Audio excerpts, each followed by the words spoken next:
ஹல்லேலூயா. கர்த்தர் நல்லவர் அல்லவா? ஆமென். சோ இன்னைக்கு கொஞ்சம் சங்கடமா இருந்தாலும் பயப்படாதீங்க. நீங்க நாம் தெரிஞ்சுக்கொண்டதுக்காக நான் பிரசங்கம் பண்றேன். நீங்கள் மாத்திரமல்ல, இந்த செய்தி உலகத்துக்கு முழுவதுக்கும் கொடுக்கப்படுகிற ஒரு செய்தியாகவே இருக்குது என்று வைத்துக் கொள்ளுங்கள். ஆமென். அல்லேலூயா. ஏன்னா த புக் ஆஃப் ஜட்ஜ்மெண்ட் அப்படின்னு பைபிள் இருக்கு. புக் ஆஃப் ப்ராபசி பைபிள் தான். The book of life Bible தான். த புக் ஆஃப் ரிமைண்டர் ஞாபக புஸ்தகம் பைபிள் தான். The book of judgement Bible தான். அல்லேலூயா. ஆக இந்த வேதத்தை பற்றி பிடித்துக் கொள்கிற யாவரும் பாக்கியவான்கள். ஆமென். அல்லேலூயா. இது ஒரு தீர்க்க தரிசன புஸ்தகம். இது ஒரு ஜீவ புஸ்தகம். இது ஒரு ஞாபக புஸ்தகம். இது நியாய தீர்ப்பின் புஸ்தகம். அல்லேலூயா. வாசிக்கலாம். வெளிப்படுத்தின விசேஷம் 20வது அதிகாரம்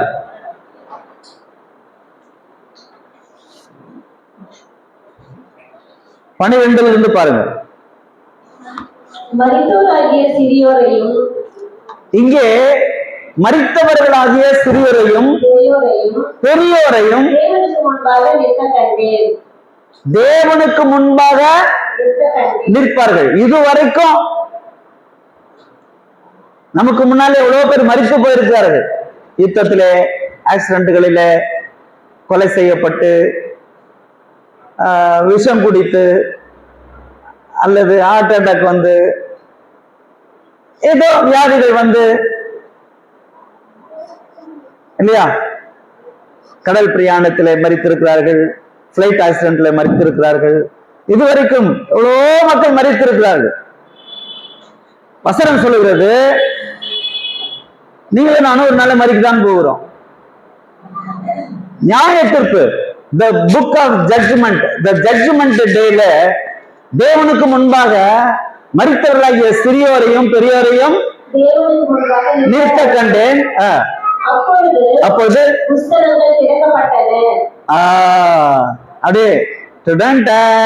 ஒரு புஸ்தகம் திறக்கப்படும்.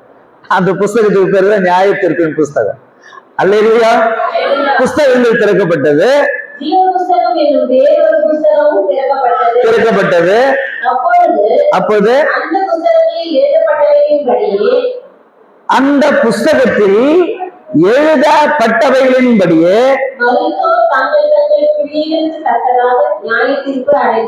அண்டர்லைன் பண்ணிக்கங்க.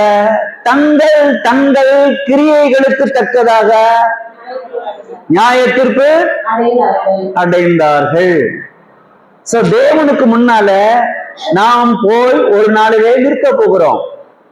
நமக்காக ஒரு புஸ்தகம் வைக்கப்பட்டிருக்கிறது. அங்க 2 புஸ்தகம் திறக்கப்படுது. ஜீவ புஸ்தகம் திறக்கப்படுகிறது, இன்னொன்னு ஜட்ஜ்மெண்ட் புஸ்தகம். புஸ்தகங்கள் திறக்கப்பட்டன இல்லையா? சோ நியாய தீர்ப்பு அங்கே கொடுக்கப்படுகிறது. தங்கள் தங்கள் கிரியைகளுக்கு தக்கதாக, நம்ம என்னென்ன வேலை செஞ்சோமோ அதுக்கு தக்கதாக. இந்த ஆராதனைக்கு நீங்க வந்திருக்கீங்க, பரலோக புஸ்தகத்துல என்டர் ஆகுது. ஸ்தோத்திரம். எவ்வளவு பிரயாசப்பட்டு வரீங்க, எவ்வளவு கஷ்டப்பட்டு வரீங்க இல்லையா? உங்களுக்கு அதுக்கு பலன் உண்டு.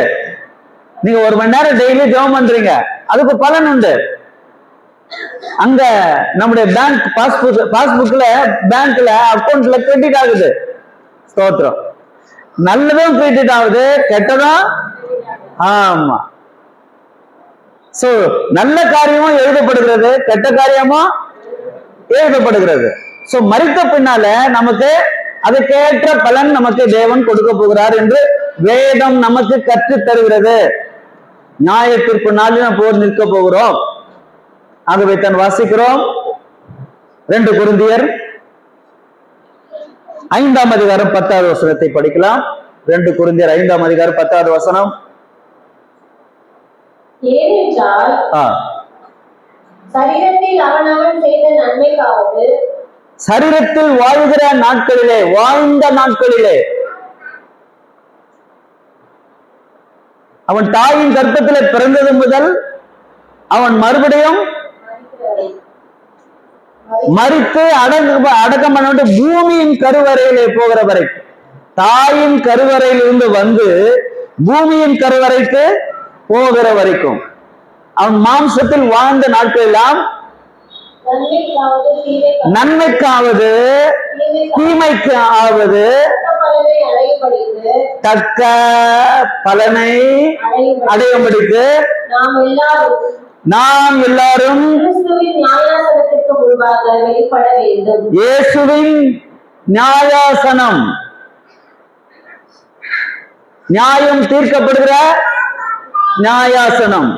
ஜட்ஜி உட்கார்ந்துட்டு இருக்காரு பாத்தீங்களா, அந்த ஜட்ஜு உட்கார்ற இடத்துல ஜட்ஜு மட்டும்தான் உட்காரணும், வேற யாரும் போய் அங்க உட்கார முடியாது. அதுபோல இயேசு மாத்திரமே அங்கே நியாயாசனத்திலே உட்கார்ந்து எல்லாரையும், நல்லோரையும் தீயோரையும் உலகத்தில் வாழ்ந்த மக்கள் எல்லாரையும் நியாயம் தீர்க்க இயேசு உட்கார போகிறார். ஆமென், அல்லேலூயா. அதை நம்ம இங்கே வாசிக்கிறோம். அப்போஸ்தலர் நடவடிக்கை புஸ்தகம் 17ஆம் அதிகாரம். அப்போஸ்தலர் நடவடிக்கை புஸ்தகம் 17வது அதிகாரம் 31வது வசனத்தை படிக்கலாம். ஒரு நாளை தேவன் குறித்திருக்கிறார், அந்த நாளிலே, எந்த நாளிலே? ஒரு நாளை குறித்திருக்கிறார். அன்பான தேவ பிள்ளைகளே, அந்த ஒரு நாளுக்காகத்தான் நாம் வாழ்ந்து கொண்டிருக்கிறோம். அந்த ஒரு நாளை காணும்படியாகத்தான் நாம் ரட்சிக்கப்பட்டிருக்கிறோம். ஆண்டவரை தேடுகிறோம், வேதம் வாசிக்கிறோம், மனம் திரும்பி ஞானஸ்நானம் பெற்றிருக்கிறோம், பரிசுத்த ஆவியானவரை பெற்றிருக்கிறோம், கர்த்தரை ஆராதித்துக் கொண்டிருக்கிறோம், கர்த்தருக்கு ஊழியம் செய்து கொண்டிருக்கிறோம், கர்த்தருக்காக பரிசுத்தமுள்ள வாழ்க்கை வாழ்ந்து கொண்டிருக்கிறோம். உலக ஜனங்கள் வாழ்கிற போல நாம் வாழாமல், பாவத்திலே வாழாமல் நாம் பரிசுத்தத்திற்காக வாழ்ந்து கொண்டிருக்கிறோம். எதுக்காக தெரியுமா? கர்த்தர் வந்து எனக்கு பலன் அளிக்க போகிறார். அந்த ஒரு நாளை அவர் நியமித்திருக்கிறார். அந்த நாளிலே தாம் நியமித்த, அண்டர்லைன் பண்ணிக்கங்க, தாம் நியமித்த மனுஷனை கொண்டு, ஜட்ஜி கொண்டு, அப்படின்னு ஆண்டவராகிய இயேசுவானவர் யாரு? ஜட்ஜாக இருக்கிறார். இரட்சகராய் உலகத்திலே வந்தவர் நியாயாதிபதியாய் வரப்போகிறார். ஆயத்தமாவோமா? கர்த்தரை சந்திக்க ஆயத்தப்படுவோமா? ஆமென். கர்த்தருக்கு பயந்து நடுப்போமா? பாவத்திற்கு விலகி வாழ்வோமா? பரிசுத்தத்தை ஆடையாய் அணிந்து கொள்வோமா? அல்லேலூயா. ஊக்கமாய் நாம் ஜெபிப்போமா? ஊக்கமாய் கர்த்தருக்கு ஊழியம் செய்வோமா? தேவனுடைய ராஜ்யத்திற்காக ஓடி ஓடி உழைக்கலாமா? ஆமென். அந்த ஒரு நாளை நியமித்திருக்கிறார். அந்த நாளிலே தாம் நியமித்த மனுஷனை கொண்டு, அந்த மனுஷன் யார்? தேவன் மனிதனாக வந்தார், தேவன் மாம்சத்திலே வெளிப்பட்டார். ஆமென். நாம் மரிக்க வேண்டிய சிலுவையிலே இயேசு நமக்காக மரித்தார். அவர் அடக்கம் பண்ணப்பட்டு 3ஆம் நாள் உயிரோடு எழுந்தது போல யாரெல்லாம் அவரை விசுவாசிக்கிறார்களோ அவர்கள் எல்லாரும் மரித்தாலும் அடக்கம் பண்ணப்பட்டாலும் இயேசு வரும்போது உயிரோடு எழும்புவோம் என்ற நம்பிக்கையிலே வாழ்ந்து மரிப்போம். அல்லேலூயா. கோதுமை மணிகளாய் வாழ்ந்து நாம் மடிவோம். ஆமென். ஒரு நாள் மடியத்தான் போகிறோம். எப்படியோ ஒரு நாள் வரப்போகிறது, அது எந்த நாளும் தெரியாது. கல்பாக்க அனல் மின் நிலையம் வெடித்து கூட நொறுங்கலாம், சொல்ல முடியாது. யுத்தங்கள் வரலாம், போராட்டங்கள் வரலாம், கொள்ளை நோய்கள் வரலாம், ஏதோ ஒரு விதத்திலே பஞ்சங்கள் வரலாம். அநேக தேசங்களில் பஞ்சங்கள் வந்து விட்டது, தொடங்கி விட்டது. ஒருவேளை சாப்பாட்டுக்கு கூட ஜனங்கள் கஷ்டப்படுகிறார்கள். இது சமீபத்தில் நடந்த இஸ்ரேல் யுத்தத்தில் கூட நிறைய மக்கள் ஒரு வேளை சாப்பாட்டுக்கு பாத்திரத்தை ஏந்தி கொண்டு அலைந்ததை நாம் கண்கூடாய் பார்க்கிறோம். அன்பான தேவ பிள்ளைகளே, கடைசி நாட்கள். இயேசு பூமியை நியாயம் தீர்க்க வரப்போகிறார். இன்று ரட்சகராக இருக்கிறார், நாளை அவர் நியாயாதிபதியாக இருக்க போகிறார். ஆமென், ஆமென். வாயை திறந்து அல்லேலூயா சொல்லுங்க, ஆமென் சொல்லுங்க. இவ்வளவுதான் நம்ம சத்தம் போட முடியுமா? ஆமென், அல்லேலூயா. இந்த சத்தம் குறையக்கூடாது பிரசங்கம் முடிகிற வரைக்கும். அல்லேலூயா. தாம் நியமித்த மனுஷனை கொண்டு பூலோகத்தை, அதை நல்லா குறிச்சு வச்சுக்கோங்க. பூலோகம் முழுவதையும், எந்த ஒரு சின்ன நாடு கூட விடுபடாது, ஒரு தீவு கூட விடுபடாது. மனிதர்கள் எங்கெல்லாம் வாழ்கிறார்களோ உலகம் முழுவதையும், பூலோகம் முழுவதையும் அவர் என்ன செய்ய போகிறாராம்? நீதியாய் நியாயம் தீர்ப்பார். சத்தமாய் சொல்லுங்க, நீதியாய் நியாயம் தீர்ப்பார். ஞாபகம், அந்த நியாய தீர்ப்பின் புஸ்தகத்தை திறந்து ஜனங்களை அவர் நியாயம் தீர்க்கிற தேவனாயிருக்கிறார். அல்லேலூயா. நமக்கு ஒரே ஒரு வாழ்க்கை தான் நியமிக்கப்பட்டிருக்கிறது. எபிரேயர் 9ஆம் அதிகாரம் 27வது வசனத்தை படிக்கலாம். எபிரேயர் 9:27.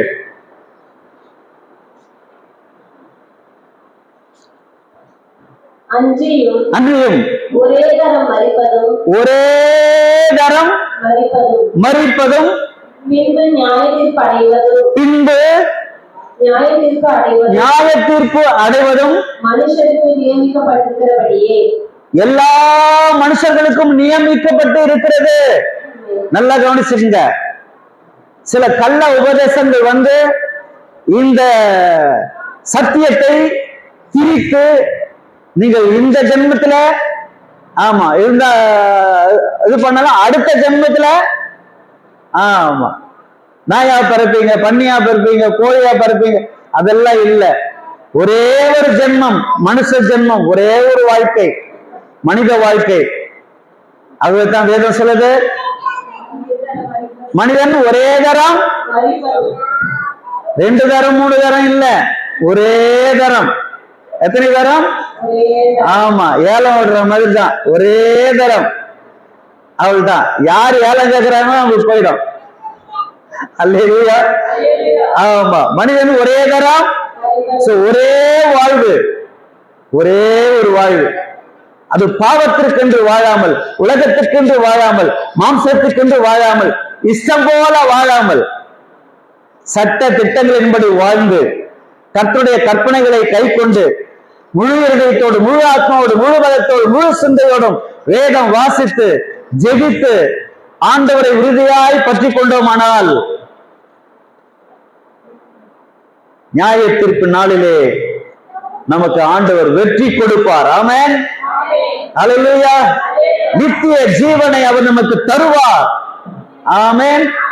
நித்திய ஜீவனை கொடுப்பேன் என்பதே அவர் நமக்கு கொடுத்த வாக்குத்தத்தம். யோவான் சுவிசேஷம்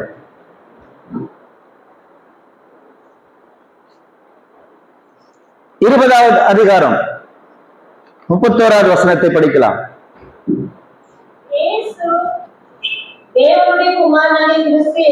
நல்லா அண்டர்லைன் பண்ணிக்கங்க, முக்கியமான வசனம் அது. இயேசு தேவனுடைய குமாரன் என்று நீங்கள்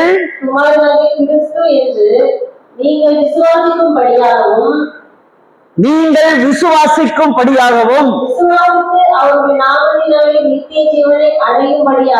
நித்திய ஜீவனை அடையும்படியாகவும் இந்த புஸ்தகம் எழுதப்பட்டிருக்கிறது. அல்லேலூயா. சரி, இந்த புஸ்தகம் எதற்காக எழுதப்பட்டிருக்கிறது? பாயிண்டா சொல்லுங்க. விசுவாசம் ரொம்ப முக்கியம். இந்த புஸ்தகத்தை யார் விசுவாசிக்கிறார்களோ அவங்க பாக்கியவான்கள். அல்லேலூயா. ஆகவே தான் இன்றைக்கு இந்த வேத புஸ்தகம் புதிய ஏற்பாடாக சரி, லூக்கா சுவிசேஷமா இருந்தாலும் சரி, கைப்பிரதிகளா இருந்தாலும் சரி, உலகம் முழுவதுக்கும் ரோட்ல போறவங்க வரவங்களுக்கு எல்லாம் கொடுக்கப்படுகிறது. பள்ளிக்கூடங்களிலே கொடுக்கப்படுகிறது, ஆஸ்பத்திரிகளிலே கொடுக்கப்படுகிறது, ஹோட்டல்களிலே கொடுக்கப்படுகிறது, ஜனங்க கையில கொடுக்கப்படுகிறது. அவர்கள் வாசித்தாலும் வாசிக்காமல் போனாலும் வாசிங்க என்று கொடுக்கப்படுகிறது. ஏன் தெரியுமா? விசுவாசிக்கும்படியாக. அல்லேலூயா. சோ விசுவாசிக்கிறவர்கள் பாக்கியவான்கள் தானே. ஆமென். சத்தம் கரைஞ்சு பச்ச. அல்லேலூயா. சோ விசுவாசித்து யாருடைய நாமம்? இயேசு கிறிஸ்து. யாருடைய நாமம்? யாருடைய நாமம்? வானோர் பூலகத்தோர் பூமிக்கு எல்லாருடைய முழங்கால்களும் உலகும்படி எல்லா நாமத்திற்கும் மேலான நாமம் இந்த இயேசுவின் நாமம். எந்த நாமம்? காது கேட்கல. இன்னும் கொஞ்சம் இந்த காது கேட்கல. இயேசுவின் நாமம். அல்லேலூயா. சோ இந்த கர்த்தராகிய இயேசு கிறிஸ்து, தேவனுடைய குமாரனாகிய கிறிஸ்து என்று நீங்கள் விசுவாசிக்கும்படியாகவும் விசுவாசித்து, அப்போ யாருடைய நாமத்தினாலே நித்திய ஜீவன் உண்டு? இன்னும் சத்தமா சொல்லுங்க. இன்னும் கொஞ்சம் சத்தமா சொல்லுங்க. நித்திய ஜீவன் உண்டு. அல்லேலூயா. அடுத்து என்ன சொல்றாரு? நித்திய ஜீவன் உண்டாயிருக்கவும் இந்த புஸ்தகம் எழுதப்பட்டிருக்கிறது. அல்லேலூயா. ஆமென். ஆமென். விசுவாசிப்போம். அல்லேலூயா. அது மனிதன் ஒரு தரம் மரிப்பதும் பின்பு நியாய தீர்ப்பு அடைவது மனுஷனுக்கு நியமிக்கப்பட்டிருக்கிறபடியே இயேசு கிறிஸ்துவும் உலகத்தின் பாவங்களை, அநேகர் என்று நீங்க சொல்லும் போது உலகத்தின் பாவங்களை, உலகத்திற்கு எல்லா மனுஷர்களுடைய பாவங்களை சுமந்து தீர்க்கும்படிக்கு சிலுவையிலே இயேசு ஒரே தரம் பலியிடப்பட்டார். ஆமென். அல்லேலூயா. வருஷா வருஷம் பலியிடுவாங்க சில பேர். இல்ல, ஆட்டையோ கோழியோ மாடையோ ஏதோ வருஷா வருஷம் போய் ஆமா வெட்டி விருந்து வச்சு சாமி கும்பிட்டு வருவாங்க. அந்த சடங்கு பழைய ஏற்பாட்டிலே இருந்தது. ஆனால் புதிய ஏற்பாட்டிலே இயேசு வந்து அவர் ஒருவரே உலக மக்களின் பாவங்கள் எல்லாம் ஒரே தரம் சிலுவையிலே பலியாகி ரத்தம் சிந்தினபடினாலே என்னாச்சு? பலியிடப்பட்டு இதை விசுவாசித்து எனக்காக இயேசு பலியானாரே என்று அவருடைய ரத்தத்தின் மேல், அவருடைய நாமத்தின் மேல், அவருடைய வசனத்தின் மேல் யாரெல்லாம் நம்பிக்கை உள்ளவர்களாய் வாழ்ந்தார்களோ, காத்து கொண்டிருக்கிறார்களோ அவர்களுக்கு அவர்களை இந்த உலகமாகிய சிறைச்சாலையில் இருந்து விடுதலையாக்கி பரலோகமாகிய அந்த சொர்க்க வீட்டிற்கு, சொர்க்க நாட்டிற்கு நம்மை கொண்டு போகும்படியாக இரண்டாம் தரம் பாவம் இல்லாமல் இயேசு தரிசனமாவார். அல்லேலூயா. ஆமா. அல்லேலூயா. ஆமா. நம்ம சபை மற்ற சபைகள் மாதிரி அல்ல. இது ராஜரிக குடும்பம். அதனாலதான் நான் குடும்ப பேரை வச்சிருக்கேன். கர்த்தருக்கு ஸ்தோத்திரம்.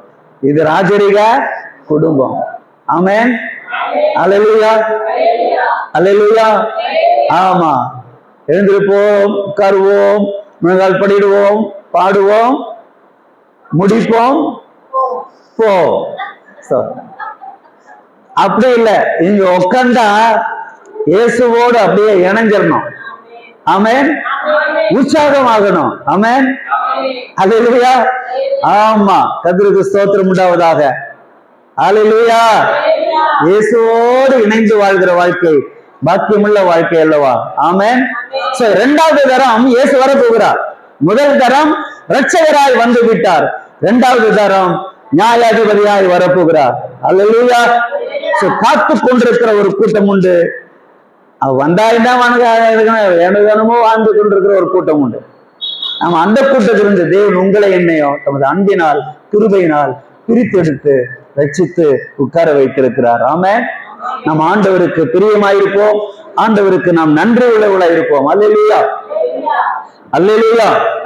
கர்த்தருக்கு ஸ்தோத்திரம். நியாயாசனத்துக்கு முன்பாக வந்து நாம் நிற்க போகிறோம். ஆமென். விசுவாசிக்கிறீர்களா? அல்லேலூயா, அல்லேலூயா. வாசிக்கலாம் எரேமியா கிறிஸ்துவ புத்தகம்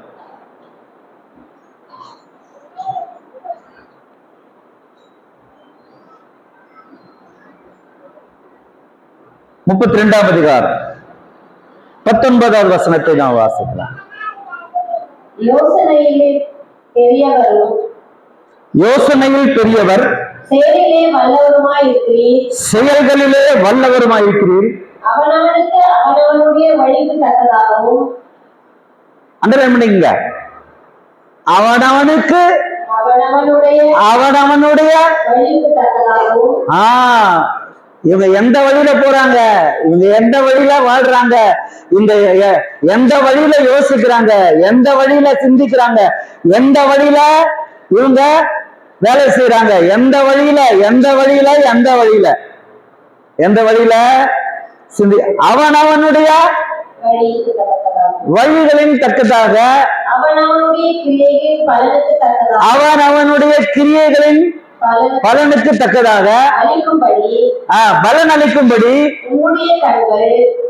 கர்த்தருடைய கண்கள் மனுபுத்திரருடைய எல்லா வழிகள் மேலும். ட்ரோன் வந்து கண்டுபிடிச்சது இந்த காலம் தான் இல்லையா? இப்பதான் ட்ரோன் இன்னும் புதுசா வந்துட்டு இருக்குது. ட்ரோன் இப்பதான்.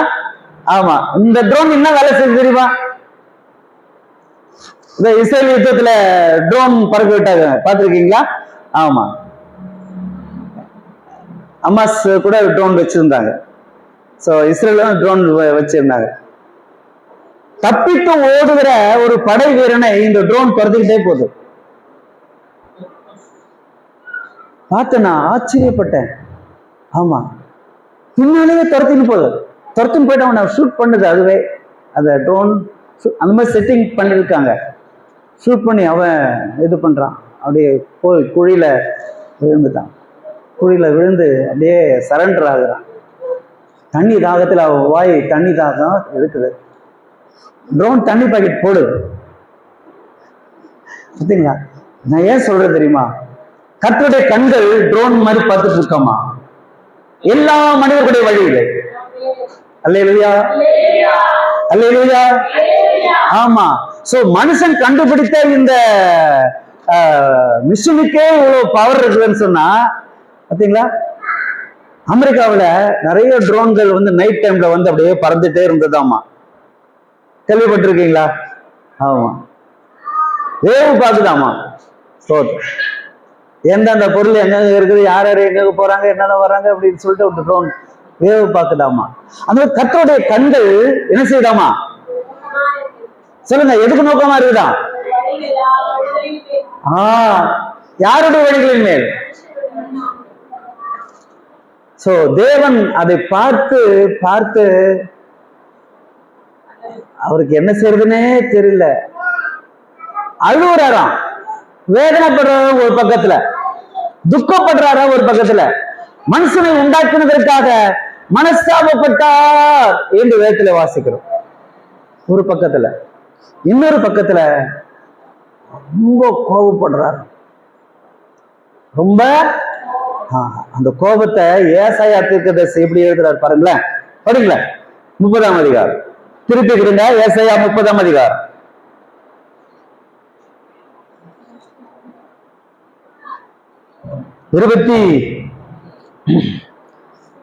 27 படி. இதோ கர்த்தருடைய நாமம் தூரத்திலிருந்து வரும். ட்ரோன் வரும் சொல்லப்பட்டிருக்கு இங்க. கர்த்தருடைய நாமம் ஒரு ட்ரோன் மாதிரி செயல்படுகிறதுன்னு வைக்க. கர்த்தருக்கு ஸ்தோத்திரம். அண்டர்லைன் பண்ணிக்கங்க. கர்த்தருடைய நாமம் எங்க இருந்து வருது? தூரத்திலிருந்து வருது. கோபம்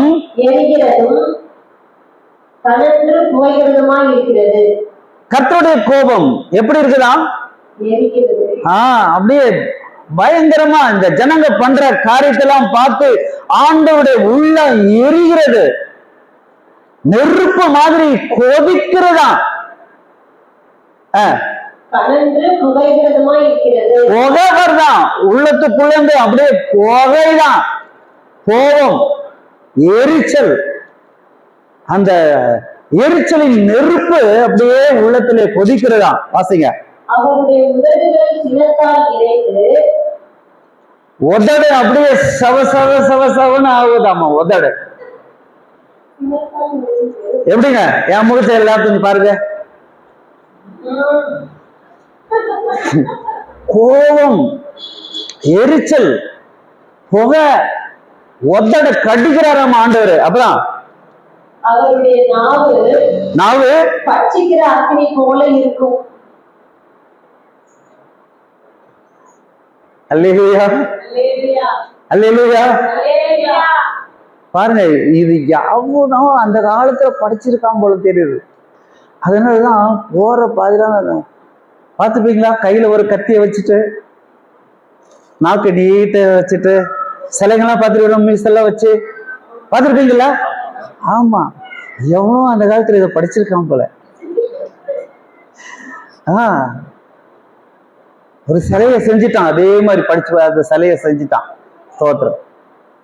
அப்பனாச்சும் இந்த ஜனங்க திருந்துவாங்களா அப்படின்னு சொல்லிட்டு. அது மட்டும் இல்ல, வாசிங்க. நாசம் என்னும் சல்லடையிலே ஜாதிகளை அழிக்கும்படிக்கு ஜாதிகளை ஆண்டவர் ஜலிக்க போகிறாராம். கோபமா அப்படியே ட்ரம்புக்கு வந்தது இல்ல கோபம், வந்த உடனே காட்டுறாரு பார்த்தீங்களா? அமெரிக்காவை போட்டு ஜலிக்கிறாரு பார்த்தீங்களா? ஜலிச்சு ஆமா எல்லாரும் வெளியேற்றின்னு இருக்காரு பார்த்தீங்களா?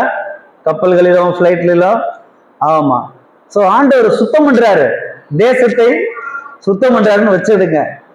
ஒரு ஒரு நாட்டை விட்டு நாட்டு உள்ள போனதுக்கே இந்த நிலை. அப்போ பரலோக நாடு எப்படிப்பட்ட நாடா இருக்கும்? பரலோகத்துக்கு போறதுக்கு ஆண்டவர் எப்படி ஜலிக்க போறாரு சொல்லுங்க? உலகத்தை ஆண்டவர் ஜலிக்க போறாரா சொல்லுங்க? தூற்று கூட அவர் தோல் மேல் இருக்கிறது. தமது களத்தை நன்றாய் விளக்குவார். வசனம் இருக்கு, நேரில் ஓடுது. களத்தை நன்றாய் விளக்குவார், மணிகளை கோதுமை களஞ்சத்திலே சேர்க்க போகிறார், பதறுகளையோ சுட்டிருக்க போகிறார். சோ நாம் பதறுகளா கோதுமை மணிகளா? எப்படி வாழ போகிறோம்? இதுவரை வாழ்ந்த வாழ்க்கை போதும், அந்த இனிமேல் வாழ்கிற வாழ்க்கை கோதுமை மணிகளாய் நாம் மாறுவோம். ஆமென், அல்லேலூயா. the book of judgment இங்க வாசிக்கிறோம். வாசிங்க தொடர்ந்து. சல்லடையிலே ஜாதிகளை அழிக்கும்படிக்கு அவர் ஊதும் சுவாசம் கழுத்து மட்டும் எட்டுகிற. எப்படிங்க? என்ன சுவாசம்? இது வரைக்கும்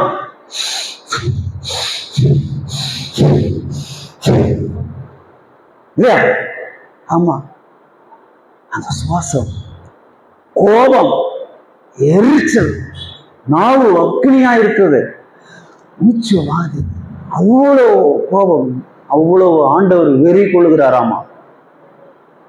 பாருங்க, வாசிங்க. கழுத்து மட்டும் எட்டுகிற ஆற்று வெள்ளத்தை போலவும், ஆற்று வெள்ளத்தை போலவும், ஜனங்களுடைய வாயிலே போட்டு அலைகழிக்கிற கடிவாளத்தை போலவும் இருக்கும். எப்படிமா வாயில?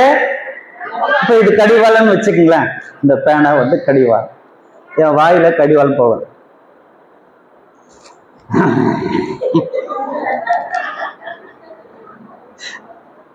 ஆண்டவருக்கு இந்த ஜனங்களுடைய போக்கை பார்த்து, அவருடைய வழிகளை பார்த்து, அவருடைய நடத்தைகளை பார்த்து, அவருடைய அருவறுப்புகளை பார்த்து, அவருடைய ஜனங்கள் செய்கிற ஒவ்வொரு கேவலமான காரியங்களை பார்த்து, அருவறுப்பான காரியங்களை பார்த்து ஆண்டவருடைய மனம் வியாகுலப்படுகிறது, கோபப்படுகிறது, துக்கப்படுகிறது. அப்படியே எரிச்சலினாலே அவர் உதடுகள் சிவந்து போகிறதா, அவருடைய நாவு அக்னியாய் மாறுகிறதா. சோத்திரம். துப்பவும் முடியாம, விழுங்கவும் முடியாம, வாயில கடிவாளத்தை வச்சு இந்த ஜனங்களை மோசேயை பார்த்து ஆண்டு சொன்னார், மோசே என்னை விட்டுரு, நான் இந்த ஜனங்கள் எல்லாரையும் அழிச்சு போட்டுட்டு நான் உன்னை பெரிய ஜாதி ஆக்குவான்னு சொன்னார். சொன்னாரா இல்லையா? அப்ப மோசே என்ன சொன்னா? அப்பா வேண்டாம் ஐயா. பாருங்க என்ன ஒரு சரியான ஒரு வழி நடத்துதல் இருக்குது பாருங்க வேதத்துல. கர்த்தர் நமக்காக எழுதி வச்சிருக்காரு. அல்லேலூயா, அல்லேலூயா, ஸ்தோத்திரம். அப்படி ஆண்டவர் கொதி தெரிந்து கொண்டிருக்கிறாராம். அது மட்டும் இல்ல, வாசிக்கு 30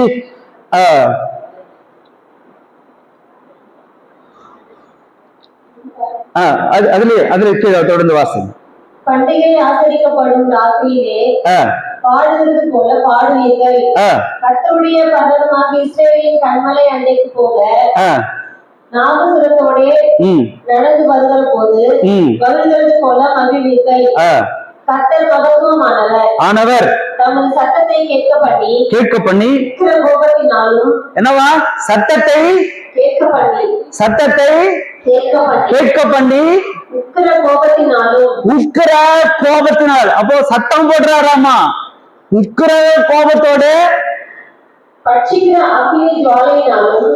பட்சிக்கிற அக்னியின் ஜுவாலையினாலும் இடிபெருவெல்லும் கல்மழையினாலும் தமது புயத்தின் வல்லமையை காண்பிப்பார்.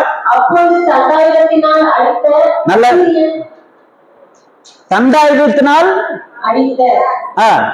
அசீரியன் கர்த்தருடைய சத்தத்தினாலே நொறுங்குண்டு போவான். இப்ப ஆண்டவர் எப்படி வராராமா? தண்டாயுதத்தை எடுத்துன்னு வராராமா. என்னது தண்டாயுதம்? இந்த உருவத்தை பார்த்துருக்கீங்களா? கோபம், அக்கினி, உதடு சவுக்குது.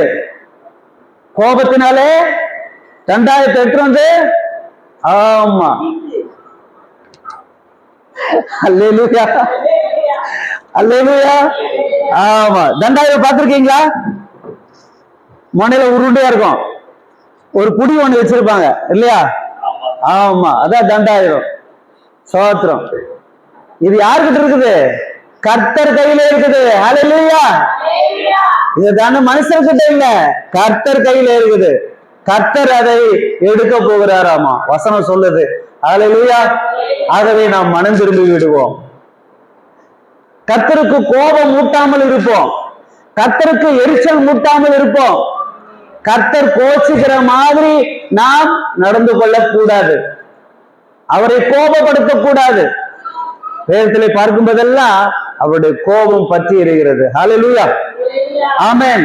ஆகவே தான் வேதசோதர் 2ஆம் சங்கீதத்திலே, இப்பொழுது ராஜாக்களே உணர்வடையுங்கள், நியாயாதிபதிகளே எச்சரிக்கையாயிருங்கள், பயத்துடனே கர்த்தரை சேவியுங்கள், நடுக்கத்துடனே களி கொடுங்கள். குமாரன் கோபம் கொள்ளாமலோ வழியிலே அழியாமல் இருக்கும்படி அவரை முத்தம் செய்யுங்கள். அவரை அண்டிக் கொள்கிற யாரும் பாக்கியவான்கள். கரங்களை தட்டி கர்த்தரை மகிமைப்படுத்தலாம். ஹல்லேலூயா, ஹல்லேலூயா, ஹல்லேலூயா. அவரை அண்டிக் கொள்கிற யாவரும், ஆமென். சக்கரையா தீர்க்கதரிசிக்கு தேவன் ஒரு தரிசனத்தை காட்டுகிறார். அதை குறித்து வாசிக்கலாம். சக்கரியாவின் புஸ்தகம் 5ஆம் அதிகாரம் 1, 2, 3, 4. ஹல்லேலூயா. நான் திரும்பவும் என் கண்களை ஏறெடுத்து பார்க்கையில், தரிசனத்திலே ஏறெடுத்து பார்க்கிறார். இதோ பறக்கிற ஒரு புஸ்தக சுருளை கண்டேன். ஒரு ட்ரோன் வருது, பறக்கிற ஒரு ட்ரோன். அந்த ட்ரோன் என்னது? புஸ்தகம். என்ன ட்ரோன் வருது? பறந்து கொண்டிருக்கிற ஒரு ட்ரோன் வருது. நீ காண்கிறது என்னவென்று கேட்டார். நீ என்னப்பா பாக்குற அப்படின்னு கேட்டான். புஸ்தக சுருளை காண்கிறேன். அது நீளம் 20 முழமும். இந்த ட்ரோனுடைய நீளம் என்ன? 20 முழ நீளம். அகலம் 10 முழம். அவர் இது பூமியின் மீதெங்கும் புறப்பட்டு போகிற சாபம். இந்த ட்ரோனுக்கு பேர் என்ன? சாபம். சொல்லுங்க, இந்த ட்ரோனுக்கு பேர் என்ன? சாபம். ஜனங்கள் பாவம் செய்கிறபடினாலே சாபம். ஆதாம் பாவம் செய்ததுனாலே அவனுக்கு சாபம் கிடைத்தது. என்ன சாபம்? நீ மண்ணா இருக்கிறாய், மறுபடியும் மண்ணுக்கு திரும்புவாய். உயிரோடு இருக்கிற நாட்கள் எல்லாம் பூமி உனக்கு தானாய் பலன் கொடுக்காது. நீ நெற்றித்தனை நிலத்துல இருந்து வேர்வை சிந்திதான், நீ உழைச்சுதான் சாப்பிடணும். சாபம் இல்லையா? ஆமா. இந்த பூமியிலே நீ சபிக்கப்பட்டு இருப்பாய். ஏன்னா கீழ்ப்படியாமை செய்ய வேண்டாம், தொட வேண்டாம், புசிக்க வேணாம், அது நான் கட்டளை கொடுத்தேன் இல்லையா? இந்த கட்டளை நீ கை கொள்ளலையே, இந்த கட்டளையின்படி நீ நடக்கலையே. ஆகவே உலகத்திலே நீ மரிப்பாய், மண்ணிலிருந்து எடுக்கப்பட்டாய், மறுபடியும் மண்ணுக்கே திரும்பாய். ஏவாளை கூப்பிட்டு, என்னம்மா அப்படி பண்ணிட்ட? ஐயா, இந்த சர்ப்பம் என்ன ஏமாத்திருச்சு ஐயா. நீ ஏன் பேச கேட்காம சர்வத்தும் பேசதானே கேட்ட இல்லையா? நீயும் உன் புருஷங்களோட சேர்ந்து சபிக்கப்பட்டவனா இருப்ப. பிள்ளை பொரும்போதெல்லாம் உன் வேதனையை பெருக பண்ணுவேன். அது சாபம். அதுதான் இன்னைக்கு வரைக்கும். அதான் பிசாசு பார்த்தான். ஆமா, சர்ஜன் பண்ணி எடுத்துடலாம், வேதனை இல்லை. அதுவும் வேதனை சர்ஜன் பண்ண வயிற்று கிழிக்கிறது சாதாரண விஷயமா? சொல்லுங்க, வயிற்று கிழிச்சு குழந்தை எடுக்கிறது பெரிய சாதாரண விஷயமா? இல்ல. அதுல எத்தனை உயிர் செத்து போயிருக்குது. எத்தனை பேர் வயிற்றுல பஞ்சை வச்சு தச்சிட்டு இருக்கான், கேள்விப்பட்டிருக்கீங்களா? பஞ்சு, கத்திரிக்கோள், கை உரை எல்லாம் அதுக்குள்ள வச்சு தைக்கிறானுங்களாம். அவ்வளவும் ஏமாத்திர உலகம். ஸ்தோத்திரம். ஆனா ஒரு சர்ஜனுக்கு 50,000 60,000 தீட்டுறாங்க இல்லையா? சபிக்கப்பட்ட உலகம். இந்த சாபத்திலிருந்து தேவன் உங்களை என்னையும் காப்பாற்ற விரும்புகிறார். ஆமென். அல்லேலூயா, அல்லேலூயா, அல்லேலூயா. உபாகமம் 33ஆம் அதிகாரம் 2-3 வசனங்களை படிக்கலாம். உபாகமம் 33 2-3.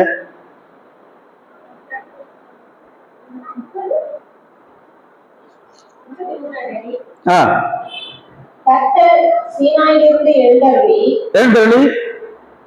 சேரிலிருந்து அவர்களுக்கு உதயமானார். பாரான் மலையிலிருந்து பிரகாசித்து 10,000 பரிசுத்தவான்களோட பிரசன்னமானார். அவர்களுக்காக அக்கினிமயமான பிரமாணம் அவருடைய வலது கரத்திலிருந்து புறப்பட்டது. அண்டர்லைன் பண்ணிக்கங்க, முக்கியமான வசனம். அவருடைய வலது கரத்திலிருந்து என்ன புறப்பட்டது? அக்கினிமயமான பிரமாணம். சொல்லுங்க, அக்கினிமயமான பிரமாணம். இன்னும் கொஞ்சம் சத்தமா சொல்லுங்க. பிரமாணம், கட்டளைகள். பிரமாணம்னா கட்டளைகள். இதுதான் பிரமாணம், நியாய பிரமாணம். இந்த பிரமாணத்தின்படி நடந்தா உனக்கு பொருளாதாரம். இந்த பிரமாணத்தின்படி நீ நடக்கலன்னா ஆமா, சபிக்கப்பட்ட உலகத்தோடு சபிக்கப்பட வேண்டும். ஆக நீங்களும் நானும் சபிக்கப்படாமல் இருக்குவதற்காக இயேசுவே உலகத்தில் வந்து நமக்காக சிலுவையிலே சாபமானார். அல்லேலூயா சொல்லலையே? அல்லேலூயா. சாபத்தை பிடியிலிருந்து தேவன் நம்மை மீட்டுக் கொண்டார். அவை தன் வேதத்திலே வாசிக்கிறோம். சாபத்திற்கு உள்ளான நம்மை இல்லையா, மரத்திலே தூக்கப்பட்ட எவனும் சபிக்கப்பட்டவன் என்று எழுதுகிறபடி கிறிஸ்து நமக்காக சாபமானார். நியாயப்பிரமாணத்தின் சாபத்திலிருந்து நம்மை மீட்டுக் கொண்டார். நீங்க உற்சாகமாவே இல்லைன்னு நினைக்கிறேன். ஏன்னா ஆமா, ஜட்ஜ்மெண்ட் இல்ல, அதனால கொஞ்சம் அப்படிதான் இருக்கும். கோர்ட்ல எல்லாரும் அப்படித்தான் உட்காந்து ஜட்ஜ்மெண்ட் கிடைக்கிற வரைக்கும் அப்படியே உட்காந்து. அல்லேலூயா. ஆனா உங்களுக்கு எனக்கு ஜட்ஜ்மெண்ட் இல்லைங்க. நாம ஏற்கனவே ஆமா பரலோகத்துக்கு முன்குறிக்கப்பட்டிருக்கிறோம். அல்லேலூயா. எவர்களை முன்குறித்தாரோ அவர்களை அழைத்திருக்கிறார், எவர்களை அழைத்தாரோ அவர்களை நீதிமான்களாக்கிறார். எவரை நீதிமான்களாக்கினாரோ மகிமைப்படுத்துவார். அல்லேலூயா. நீங்க நானும் சாதாரணமானவர்கள் அல்ல, மகிமைப்படுத்தப்பட்டவர்கள், நீதிமான்கள், முன்குறிக்கப்பட்டவர்கள், அழைக்கப்பட்டவர்கள். சொல்லுவோமா? அல்லேலூயா. சோ அவருடைய கருத்திலிருந்து என்ன வருகிறது? அக்னிமயமான பிரமாணம். அப்போ அக்னிமயமான பிரமாணத்தை தேவன் கொடுத்திருக்கிறார். என்னென்ன பிரமாணம் சொல்லுங்க பார்க்கலாம், டக்கு டக்குன்னு. உன் தேவனாய கர்த்தனை யாத்திராகமம் 20ஆம் அதிகாரத்தை திருப்பி வச்சுக்கோங்க, வீட்டுல போய் வாசிங்க. உன் தேவனாய கர்த்தன் நானே, என்னை அன்றி வேறு தேவர்கள் உண்டாகிருக்க வேண்டாம் வேண்டாம் வேண்டாம். இதுதான் மத பிரமாணம். அது எங்கிட்டு வந்தது? அக்னிமயமான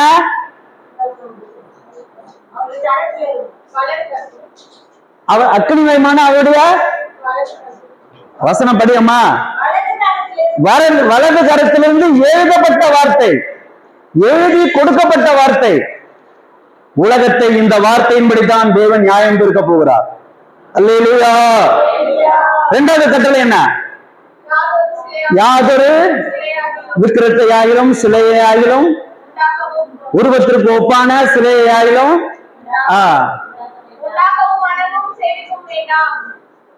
உண்டாக்க வேண்டாம், வணங்க வேண்டாம், சேவிக்க வேண்டாம். இரண்டாவது பிரமாணம் எங்க வந்தது? வலது கரத்திலிருந்து அக்னிமயமாய் வந்தது. இதை வைத்துதான் தேவன் உலகத்தை நியாயத்திற்கு போகிறார். அல்லேலூயா. மூன்றாவது கர்த்தருடைய நாமத்தை வீணிலே வழங்காமல், ஆமா, கடவுளுடைய பெயரை சொல்லி மாயமாலம், கடவுளுடைய பெயரை சொல்லி ஏமாற்று, கடவுளுடைய பெயரை சொல்லி வேஷம், கடவுளுடைய பெயரை சொல்லி கள்ளதனம் பண்றது, கடவுளுடைய பெயரை சொல்லி திருடுறது, கடவுளுடைய பெயரை சொல்லி ஏமாத்துறது, ஆண்டவருடைய பெயரை சொல்லி சொல்லி சொல்லி இன்னைக்கு உலகமே இன்னைக்கு தெய்வத்தினுடைய பெயரை சொல்லி சாமி ஆர் என்ற பெயரை வைத்துக் கொண்டு உலாவுகிற உலகத்திலே வாழ்ந்து கொள்கிறோம். கர்த்தர் தமது வலது கரத்தினால் அக்னிமயமான கட்டளைகளை பிரமாணத்தை எழுதி கொடுத்திருக்கிறார். ஆகவே இதன்படி தேவன் பூமியை நியாயம் தீர்ப்பார். நான்காவது, ஓய்வு நாளை பரிசுத்தமாய் ஆசரிக்க. ஆமா, சனிக்கிழமை மத்தியானம் 12 மணிலிருந்து ஞாயிற்றுக்கிழமை மத்தியானம் 12 மணி வரைக்கும் 7வது நாள் ஓய்வு நாள். ஓய்வு நாள் எப்போ? சனிக்கிழமை 12 மணிலிருந்து ஞாயிற்றுக்கிழமை 12 மணி வரைக்கும் ஓய்வு. இதுதான் பரிசுத்த நாள். இது மன மகிழ்ச்சியின் நாள். இது கர்த்தர் படைத்த நாள். இது தேவன் ஓய்ந்திருந்த நாள். அல்லேலூயா. சாயங்காலமும் விடிய காலமாகி 1ஆம் நாள் ஆயிற்று. அப்படிதானே? அப்ப சாயங்காலம் எப்ப தொடங்குது? சரிங்க, சாயங்காலம் 12 மணிக்கு மேல தொடங்குது இல்லையா? ஆமா. விடிய காலம் எப்ப முடியுது? 12 மணிக்கு முடியுது இல்லையா? அப்ப சனிக்கிழமை 12 மணிலிருந்து ஞாயிற்றுக்கிழமை 12 வரைக்கும் ஓய்வு நாள். சரியா? இந்த ஓய்வு நாள் பரிசுத்த நாள். அதை ஆசரிக்கணும், அதை மகிமைப்படுத்தணும். அதை பத்தி நான் 1 நாளைக்கு பிரசங்கம் பண்றேன், ஓய்வு நாளை பத்தி. அல்லேலூயா. இது 4வது கட்டளை. 5வது கட்டளை, உன் வாழ்நாள் நீடிக்கும்படிக்கு தாயும் தகப்பனையும். 5வது கட்டளை, அவருடைய வலது கரத்திலிருந்து புறப்பட்ட அக்னிமயமாய் புறப்பட்ட கட்டளை. கர்த்தர் நியாயம் தீர்க்க போகிறார். இந்த பிரமாணத்தின்படி தேவன் உலகத்தை நியாயம் தீர்க்க போகிறார். ஆமென். ஹல்லேலூயா. ஹல்லேலூயா. 6வது கட்டளை, கொலை செய்யாமல். ஒவ்வொரு கட்டளை பத்தி ஒவ்வொரு மணி நேரத்துக்கு மேல குறைஞ்சு 2 மணி நேரம் பிரசங்கம் பண்ணுவேன் ஒவ்வொரு கட்டளைக்கும். ஆனா இன்னைக்கு நேரம் இல்லை, சுருக்கமா சொல்றேன். கொலை செய்யாதிருப்பாயாக. இதை, இந்த பிரமாணத்தை வைத்து தேவன் உலகத்தை நியாயம் தீர்க்க போகிறார். அல்லேலூயா. அடுத்தது, விபச்சாரம் செய்யாமல் இருப்பாயாக. இது தேவன் தமது வலது கரத்தினாலே அக்னிமயமான பிரமாணத்தை கர்த்தர் நமக்கு எழுதி கொடுத்தார். இதன்படி தேவன் உலகத்தை நியாயம் தீர்க்க போகிறார். எட்டாவது, களவு செய்யாமல் திருடாமல் இருப்பாயாக. களவு என்பது திருடு, திருட்டுத்தனம், கள்ளத்தனம். அது எந்த காரியமா இருந்தாலும் சரி, திருட்டு தான். திருடுனா பார்த்து திருந்தாவிட்டா திருட்ட ஒழிக்க முடியாது. ஆக அதனால்தான் ஆண்டவர் இந்த பிரமாணத்தை எழுதி கொடுத்துட்டாரு. வலது கரத்திலிருந்து புறப்பட்ட அக்னிமயமான பிரமாணம். கர்த்தருக்கு ஸ்தோத்திரம். ஒன்பதாவது, பிறருக்கு விரோதமாக பொய் சொல்லாத, பொய் சாட்சி சொல்லாத. இந்த பிரமாணம் தேவனுடைய வலது கரத்திலிருந்து புறப்பட்ட அக்னிமயமான பிரமாணம். இதை வச்சுதான் தேவன் உலகத்தை நியாயம் இருக்க போகிறார். அல்லேலூயா. பெரியோர் முதல் சிறியோர் வரைக்கும் இல்லையா? நீதிமன்றங்களிலே கூட பொய் இருக்கிறது, சாட்சி இருக்கிறது, உண்மை இல்லவே இல்ல. மனுபுத்திரரை உண்மை உள்ளவர்கள் குறைந்திருக்கிறார்கள். அதை பத்தி ஒரு பிரசங்கம் இருக்கு, ஓடும், 2 மணி நேரம் ஓடும், எடுப்பேன். அந்த உட்கார்ந்து கேட்கறதுக்கு உங்களால தான் முடியாது. அல்லேலூயா, அல்லேலூயா, அல்லேலூயா சொல்லுங்க. தேவன் எப்படி நியாயம் கேட்க போறாரு உலகத்தை பாத்தீங்களா? பொய் சாட்சி சொல்லாதிருப்பாயா. சரி, அடுத்து 10வது,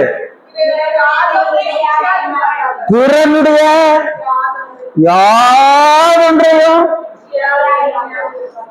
மேல ஆசைப்படாத.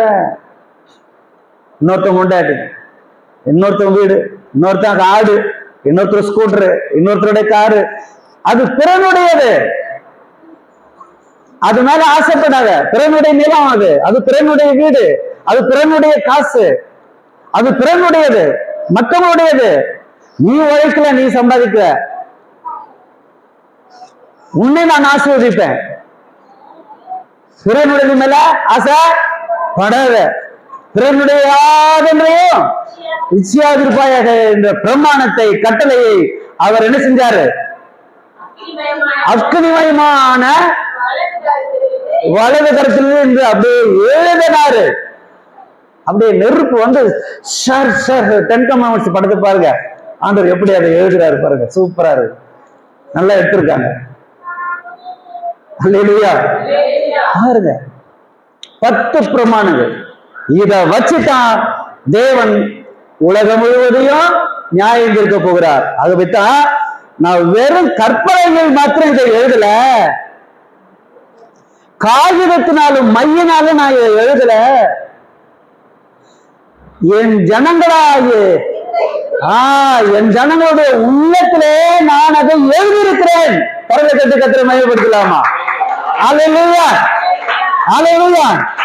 அவன் இந்துவா இருந்தாலும், இஸ்லாமியனா இருந்தாலும், அது கிறிஸ்தவனா இருந்தாலும், அது பெரியவனா இருந்தாலும், சிறியவனா இருந்தாலும், ஆணா இருந்தாலும், பெண்ணா இருந்தாலும், எல்லா மனிதர்களும் இந்த 10 கட்டளையும் அவர் எழுதிட்டாரு சொல்றாரு. என்கிட்ட சாக்கு சொல்ல அவங்களுக்கு ஏதுவே இல்ல, இடமே இல்ல, சாக்கு போக்கு சொல்ல முடியாதுன்ட்டாரு. ஸ்தோத்திரம். அல்லேலூயா. ஒரே தெய்வம், அவரே இல்லாமல் தெய்வம் இல்லை. ஆமென். இந்த 10 கட்டளையிலையும் விசுவாசிகளுடைய இருதயத்தில எழுதி கொள்ளுங்க, மனப்பாடம் பண்ணி கொள்ளுங்க.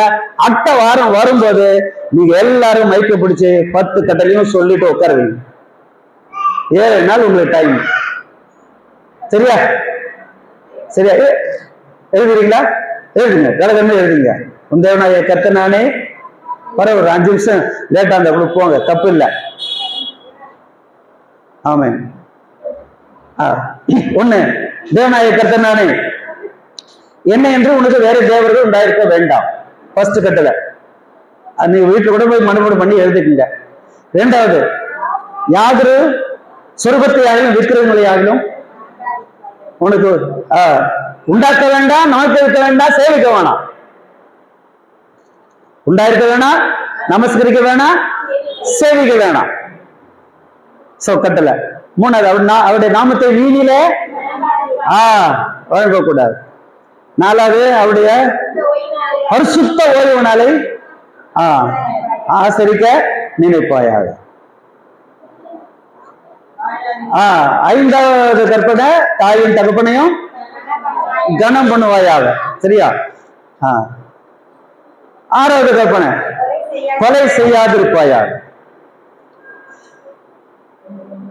ஏழாவது, விபச்சாரம் செய்யாதிருப்பாயாக.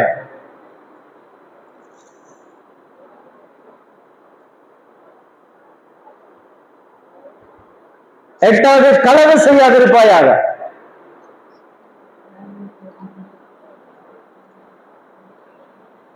ஒன்பதாவது, பொய் சாட்சி சொல்லாதிருப்பாயாக. பொய் சாட்சி சொல்லாதிருப்பாயாக. ஹல்லேலூயா. பத்தாவது, பிறனுடைய யாதென்றையும் இச்சியாமல் இருப்பாயாக. ஸ்தோத்திரம். எல்லா மனுஷனுடைய இருதயத்துல அவர் எழுதிட்டேன்னு சொல்றார். அல்லேலூயா. அவங்களை சிந்திக்க வைக்கிறாராம், யோசிக்க வைக்கிறாராம். இதன்படியெல்லாம் இந்த பிரமாணம் தான் 10 பிரமாணம், 10 பிரமாணம், 10 கட்டளைகள். அவருடைய வலது கரத்திலிருந்து புறப்பட்ட அக்கினிமயமான பிரமாணங்கள்.